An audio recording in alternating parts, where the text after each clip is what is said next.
आजकल मैं सुबह 3 बजे उठ के अपने दिन की शुरुआत कर रहा हूँ और इन कुछ दिनों में मुझे रियलाइज हुआ this is my productive hour. ये मेरे लिए प्रोडक्टिव आवर क्यों है ये मैं तुम लोगों को बाद में बताऊंगा, लेकिन इससे पहले मैं एक चीज क्लियर करना चाहता हूँ कि हर इंडिविजुअल का अपना अपना एक प्रोडक्टिव आवर होता है। जिस तरह यूनिवर्स में हर चीज का अपना एक पैटर्न और रिदम होता है, उसी तरह हर एक इंडिविजुअल का बॉडी क्लॉक होता है। अब ये क्लॉक तुम्हारी 15-20 सालों की आदतों की बार बार रिपीटेशन की वजह से बनता है। अब ये तो सिर्फ एक ही फैक्टर है जो आपकी प्रोडक्टिव आवर को डिसाइड करेगा, लेकिन इसके साथ साथ बहुत सारे एक्सटर्नल फैक्टर्स भी हैं जिनको ध्यान में रखना पड़ता है, जो तुम लोगों को मैं अपने आज की रूटीन के जरिए बताऊंगा। सुबह की 3 बजे उठ के पढ़ना मेरे लिए सबसे पीसफुल मूवमेंट होता है, तो इसलिए मैं आज खुद के लिए सैलेड रेडी करके और नींबू पानी रेडी करके पढ़ने के लिए बैठ जाता हूँ। सबसे पहले जो कल क्लासेस लिए थे मैं उनकी नोट्स की रिवीजन कर लेता हूँ।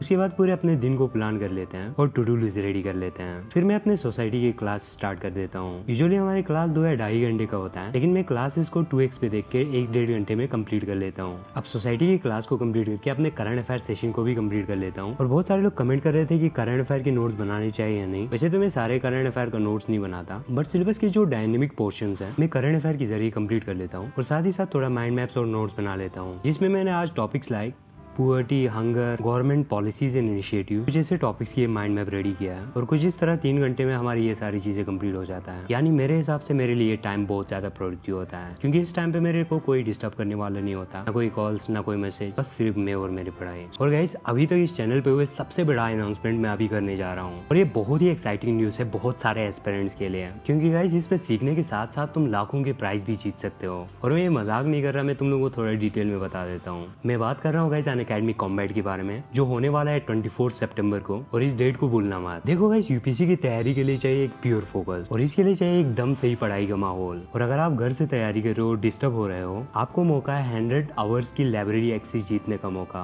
और तो और जो लोग ऑनलाइन तैयारी कर रहे हैं और ऑनलाइन पढ़ाई बिना इंटरनेट की तो नहीं होगी, तो इसमें आप जीत सकते हो पूरे 3000 रुपए का प्रीपेड रिचार्ज और मौका है लैपटॉप, स्मार्ट वॉचेस और 100% स्कॉलरशिप और टेस्ट सीरीज के साथ साथ 10 करोड़ की इनाम जीतने का मौका। और वो कैसे तुम लोगों को ये भी बता देता हूँ। तो इसीलिए 24 सितंबर दिन की 11 बजे हो रहा है अनअकैडमी अल्ट्रा कॉम्बो टेस्ट, और इस टेस्ट के लिए आप फ्री में रजिस्टर कर सकते हो और फ्री में टेस्ट देके ये सारे इनाम भी जीत सकते हो। और एक बात ध्यान में रखना, अनअकैडमी कॉम्बो टेस्ट में हर किसी के लिए कुछ न कुछ तो है, और अगर आपका 500 रैंक भी आता है तब भी आप कुछ न कुछ तो जरूर जीत जाओगे। इस टेस्ट के बारे में और ज्यादा जानने के लिए मैं डिस्क्रिप्शन में लिंक दे दूंगा, तुम वहां जाके चेक कर सकते हो और इनरोल भी कर सकते हो। लेकिन इनरोल करते वक्त ये इन्विटेशन कोड जरूर डालना KZJ10, ताकि हमारे सारे सब्सक्राइबर इस टेस्ट में हिस्सा ले सकें। और मोस्ट इंपोर्टेंटली कभी मत सोचिएगा कि इस टेस्ट को देने के लिए मुझे सब कुछ पता होना चाहिए, चाहे तुम अपने तैयारी की किसी फेज पे क्यों ना हो। 24 तारीख को ये टेस्ट देना मत भूलना, क्योंकि ये छोटे मोटे टेस्ट और टेस्ट सीरीज हमारे लर्निंग जर्नी का बहुत बड़ा हिस्सा होता है। तो इस टेस्ट में बहुत कुछ सीखने के साथ साथ बहुत सारे प्राइज भी जीत रहे हो। देरी किस काम की यार, जल्दी से इनरोल कर लो। मैंने भी इनरोल कर लिया, मैं डिस्क्रिप्शन में लिंक दे दूंगा, तुम जाके इनरोल कर लेना।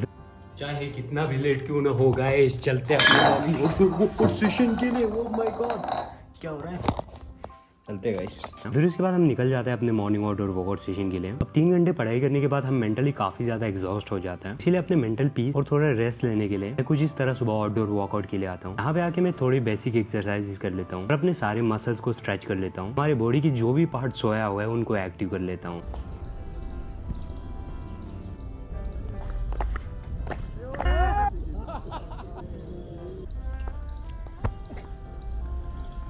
उसके बाद कपालभाति प्राणायाम करके इस मिट्टी को थोड़ा सजदा करके हम वापस आ जाते हैं। सो गाइस अभी हम वापस आ चुके हैं, तो जल्दी से टाइम देखते हैं कितना बज चुका है। 7:50 यानी 50 मिनट लग गए। तो आजकल ब्रेकफास्ट मैं नहीं बनाता हूँ, तो हमारा रूम पार्टनर रेडी करके जाता है, तो जल्दी से ब्रेकफास्ट करेंगे फिर उसके बाद पढ़ने बैठ जाएंगे।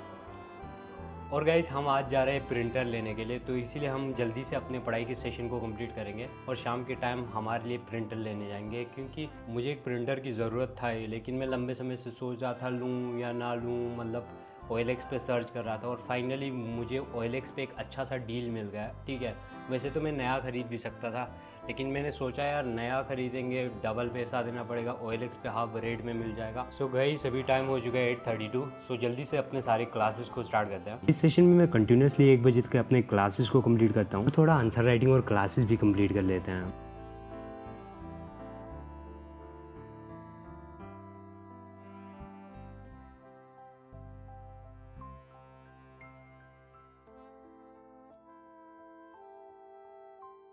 हमारे एक सब्सक्राइबर पूछ रहे थे कि खाना भी बनाते हो, ये भी करते हो, वो भी करते हो, ज़्यादा टाइम वेस्ट नहीं होता। देखो गाइस, मैंने 20 मिनट का टाइमर रखा है, देखते हैं कि कितने मिनट में हम खाना बना लेते हैं, पर कोशिश करेंगे जितना हो सके फास्ट और टेस्टी खाना बनाने के। पूरे 15 मिनट में हमारा खाना रेडी हो जाता है। खाना बनाने की इस ब्रेक में मेरे माइंड को और ज़्यादा रेस्ट मिल जाता है। अब कुछ इस तरह 15 मिनट में हमारा लंच रेडी हो जाता है। एंड मोस्ट इम्पॉर्टेंटली हम 3-4 लोग रहते हैं गाइस, जिसकी वजह से कोई ब्रेकफास्ट बनाता है, कोई डिनर बनाता है, जिससे हमारा टाइम ज़्यादा वेस्ट नहीं होता। फिर खाना खा के मैं अपने पढ़ाई के नेक्स्ट सेशन को स्टार्ट कर लेता हूँ। हमारी संडे को आने वाला जो टेस्ट है उसमें पूरा ज्योग्राफी का टेस्ट है। ज्योग्राफी मेरा ऑलरेडी ऑप्शनल है, इसीलिए उस टेस्ट के लिए मुझे कुछ पढ़ने की जरूरत नहीं है। इसलिए मेरे जो भी नोट्स है मैं उनको रिवाइज कर लेता हूँ। फिर इसके बाद सिलेबस को पढ़ के प्रीलिम्स और मेंस की पीवाईक्यूज थोड़ा थोड़ा एनालिसिस कर लेते हैं। को एनालिसिस करने के साथ साथ इनके लिए माइंड मैप भी बना लेता हूँ। इसके बाद मैं आंसर राइटिंग थोड़ा एनालिसिस करता हूँ और अपने आज के mind map book reading session को स्टार्ट कर देता हूँ। अब आज इस माइंड मैप की बुक रीडिंग सेशन में मैंने क्या सीखा वो आज शेयर नहीं करूंगा, क्योंकि अभी मुझे एक प्रिंटर लेने जाना है, इसीलिए ना जल्दी से अपने वर्कआउट सेशन को कंप्लीट करते हैं।